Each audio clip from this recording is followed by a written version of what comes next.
2장 1절은 인간의 허물과 죄로 죽었던 존재라고 했습니다. 그런데 이 말에는 예외가 없습니다. 이 세상이라는 공간 안에 사는 모든 세대의 인간들이 다 그런 존재라는 확정적인 선언입니다. 우리가 어떤 공간 안에 살고 있느냐 하는 것은 대단히 중요한 질문입니다. 그래서 선악과를 따먹은 아담을 향해 하나님께서는 아담아 내가 왜 그랬느냐고 묻지 않으시고 내가 어디 있느냐라고 질문하신 것입니다. 잘못된 공간 안으로 들어가 살고 있는 아담에게 집착성 질문을 하신 것입니다. 그래서 그 이후로 아담의 후손들은 세상 것을 추구하는 공동체라는 공간 안에 살면서 가고 오는 세대 동안 죄인의 길을 따라 살게 된 것입니다.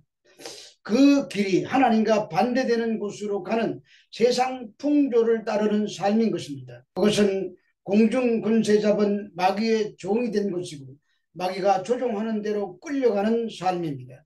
그런 상태를 1절은 허물과 죄로 죽었다고 말하는 것입니다.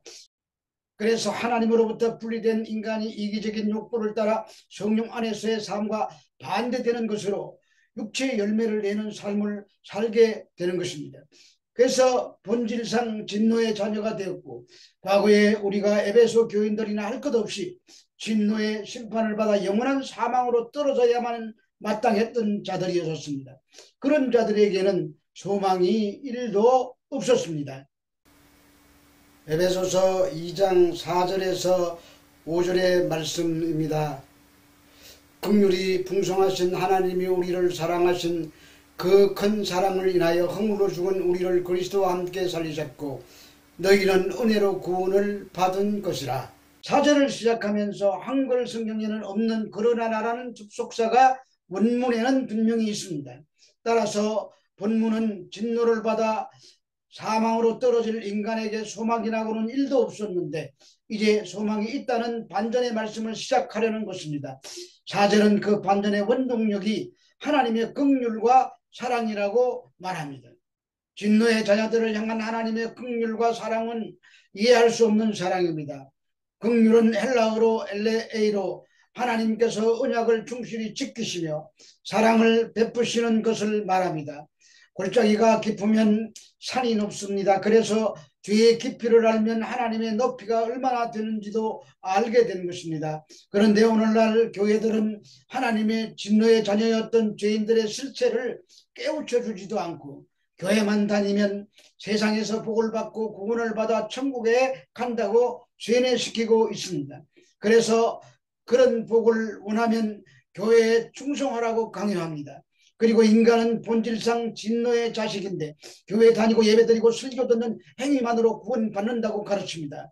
야고보서의 4장 4절에 누구든지 세상과 보치되고자 하는 자는 스스로 하나님과 원수되는 것이라는 말씀이 있는데도 교회는 반대로 세상에서 잘되고 복받는 것을 강조하며 하나님과 원수되는 법을 가르치고 있는 것입니다. 그리고 하나님을 잘 섬기는 방법이 주일 성수와 11조와 또 목사 말 잘 순종하는 것이라고 합니다.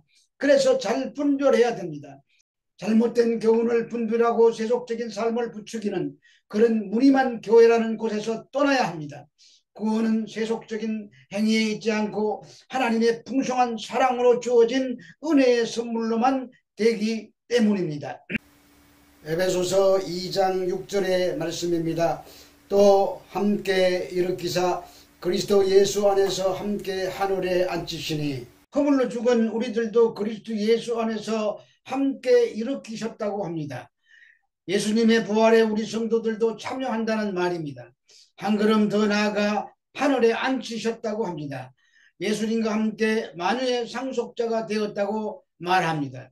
이 표현은 1장 20절에도 나오는 말씀으로 함께라는 단어는 우리가 그리스도와 공동 운명체가 되었다는 말입니다. 그래서 그리스도의 부활이 우리의 부활이고 그분의 승천이 우리의 승천이 되는 것입니다. 물론 우리는 아직도 부활의 몸을 입지도 않고 하늘 보좌 우편에 앉아있지도 않습니다. 그러나 그리스도 안에서 이것은 이미 이루어진 일입니다. 장차될 일이지만 하늘에서는 하나님의 능력으로 이미 그리스도 안에서 이것들을 이루어 놓으셨기 때문입니다. 그리고 그 보증으로 우리에게 성령을 보내주셨습니다. 완전한 반전입니다. 죽었던 자가 살아나고 공중권세 잡은 자의 통치를 받던 자들이 이제는 만물의 통치자가 된 것입니다. 하나님은 만물의 머리이신 그리스도를 교회에게 주셨습니다. 교회는 그리스도의 통치의 능력을 온 땅에 충만하게 펼쳐내는 그런 몸입니다. 이것이 교회의 현 주소입니다. 우리는 더 이상 세상의 풍조 아래 휩쓸리지도 않고 공중의 권세 잡은 자의 통치 아래 있지도 않고 죄와 허물의 늪 가운데 빠져 있지도 않습니다. 이제 우리는 그리스도와 함께 한 자요 그리스도 안에 있는 자들입니다. 이처럼 하나님의 긍휼과 사랑이 우리의 비참한 처지를 한 번에 뒤바꾸어 넣으셨습니다. 우리가 이 진리를 믿기 어려운 것은 우리보다 우리 자신과 다른 사람에 대한 실망 때문입니다. 자신을 돌아보면 왜 아직도 이 모양인가 하는 생각이 듭니다. 그런데 이 또한 자연스러운 것입니다. 신분과 수준 사이에는 간격과 차이가 있을 수밖에 없습니다. 군복을 입었다고 하루아침에 군인이 되는 것은 아니고 유니폼을 입었다고 하여 아침에 운동선수가 되는 것도 아닙니다. 부단한 훈련과 반복 그리고 옆에서 도와주는 코치와 동료들을 통하여 만들어져 가는 것입니다. 신앙생활도 똑같습니다. 우리는 세상살이에 익숙했던 사람들입니다. 마크 트웨인의 소설 왕자와 거지를 보면 두 사람의 역할이 바뀝니다. 거지가 하루아침에 왕자가 되는데 왕자의 삶이 오히려 불편했습니다. 우리도 마찬가지입니다. 그러나 하나님께는 실패가 없습니다. 우리를 신분에 걸맞은 수준으로 올려놓기 위해 성령께서 우리 안에서 내주어져서 우리를 만들어 가시며 계속 기다려 주시고 도와주시기 때문입니다. 그래서 최후에는 그리스도인들이 하나님의 존전에 서 있으며 그 앞에서 즐거워하게 되게 되는 것입니다. 빌립보서 3장 20절에서 21절의 말씀입니다. 그러나 우리의 시민권은 하늘에 있는지라 거기로부터 구원하는 자 곧 주 예수 그리스도를 기다리노니 그는 만물을 자기에게 복종하게 하실 수 있는 자의 역사로 우리의 낮은 몸을 자기의 영광의 몸의 형체와 같이 변하게 하시리라. 우리의 시민권이 하늘에 있다고 합니다. 하늘로부터 주 예수 그리스도를 기다립니다. 그분이 오시면 만물을 자기에게 복종하게 하실 수 있는 자의 역사로 우리의 낮은 몸을 자기의 영광의 몸의 형체와 같이 변하게 하실 것입니다. 여기서도 미래형으로 말씀하고 있지만 이미 성도는 예수 그리스도와 함께 하늘 보좌에 앉혀져 있기에 이런 말씀을 하는 것입니다.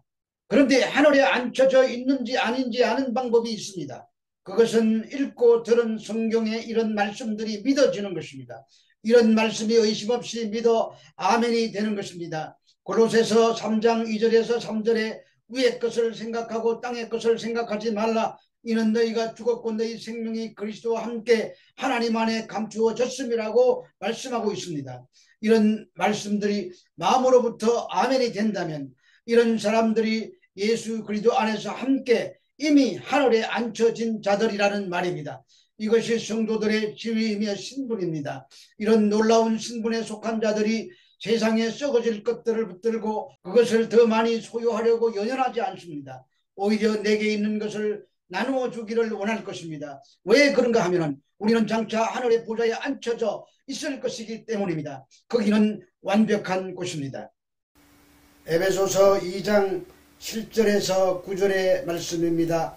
이는 그리스도 예수 안에서 우리에게 자비하심으로 그 은혜의 지극히 풍성함을 오는 여러 세대에 나타내게 하려 하심이라. 너희는 그 은혜에 의하여 믿음으로 말미암아 구원을 받았으니 이것은 너희에게서 난 것이 아니요 하나님의 선물이라. 행위에서 난 것이 아니니 이는 누구든지 자랑하지 못하게 하려 함이라. 믿음으로 말미암아가 5절에서는 없었으나 여기에는 나타납니다. 믿음은 스스로 자신을 의롭게 하려는 행위를 포기하고 하나님의 긍휼을 기대하는 것으로 구원이 인간에게 영향력을 발휘할 수 있도록 하는 수단입니다. 그리스도인들은 하나님께서 그리스도 안에서 행하신 구속의 은총을 받아들이고 응답함으로 그 구원을 얻게 됩니다. 이것은 구원의 과정을 말합니다. 행위에서 난 것이 아니니에 해당되는 헬라어 우크 엑스 에르곤에서 엑스는 기원이나 원인 혹은 근거를 나타내는 것으로 구원의 행위에서 비롯된 것이 아님을 나타내는 말입니다. 여기서 행위는 율법을 지키는 행위가 아니라 하나님의 인정을 받기 위해서 행하는 인간의 윤리적인 노력을 말합니다. 인간의 행위로 구원을 얻을 수 없는 것은 인간의 행위가 하나님의 완전히 충족시킬 수 없기 때문입니다. 그러므로 구원은 하나님의 선물이며 인간은 그것에 대하여 더 이상 자랑할 수 없게 되는 것입니다. 그러므로 구원은 우리에게서 나지 않았으며 우리의 어떤 공로로 되는 것이 아닙니다. 우리들은 그저 죄와 허물 가운데서 허우적거리던 죄인들이었을 뿐입니다. 그래서 구원은 우리가 하나님 앞에서 아무것도 자랑하지 못하게 합니다. 그뿐만 아니라 세상 가운데서도 하나님의 은혜만 드러내게 만듭니다. 교회는 하나님의 은혜가 얼마나 위대한 것인지를 세상에 나타내는 선교적 공동체입니다. 우리는 하나님 앞에서 내세울 것도 자랑할 것도 없습니다. 교회의 타락은 교회의 자랑거리가 많아지는 것에서 비롯됩니다. 교회는 하나님의 은혜만 드러내는 곳이어야 합니다. 그것이 아무 자격과 공로 없는 우리에게 구원이라는 선물을 베푸신 이유입니다. 그러므로 성도 또한 그 은혜를 드러내야 합니다. 에베소서 2장 10절의 말씀입니다. 우리는 그가 만드신 바라 그리스도 예수 안에 선한 일을 위하여 지으심을 받은 자니 이 일은 하나님이 전에 예비하사 우리로 그 가운데서 행하게 하려 하심이라. 바울은 우리를 하나님의 선한 일을 위하여 지었다고 합니다. 몇 사람을 새 사람으로 만들었다는 말입니다. 그것은 우리의 노력이 아니라 하나님이 하신 일입니다.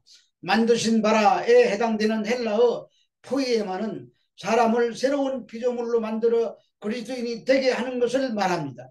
그런데 그 새 창조의 목적이 선한 일을 하도록 하기 위함입니다. 그 선한 일은 구원이 아니라 구원받은 자들이 열매를 맺도록 하는 일입니다.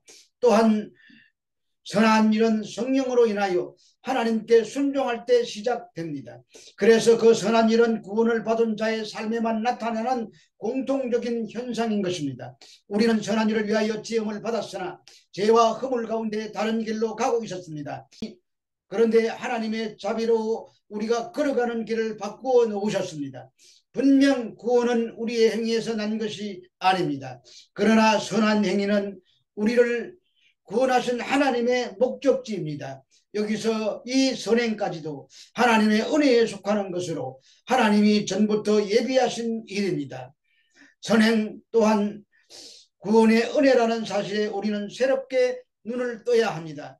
하나님 안에서 무엇인가 의미 있는 삶을 살아갈 수 있다면 그 또한 오로지 하나님의 은혜의 결과입니다. 우리가 인생을 허비하지 않고 하나님의 생명을 나타낼 수 있는 삶을 살 수 있다면 그야말로 은혜입니다. 우리가 헌신이라고 생각하고 수고라고 생각하고 하는 것조차 하나님의 은혜가 아니면 불가능하다는 것을 고백해야 합니다. 그러므로 우리의 삶은 처음부터 끝까지 그 풍성한 은혜를 드러내는 삶이어야 합니다. 그것이 우리가 걸어가야 할 길입니다. 이런 놀라운 하나님의 일에 함께 쓰임받는 우리 모두가 되시기를 주 예수 그리스도의 이름으로 축복합니다.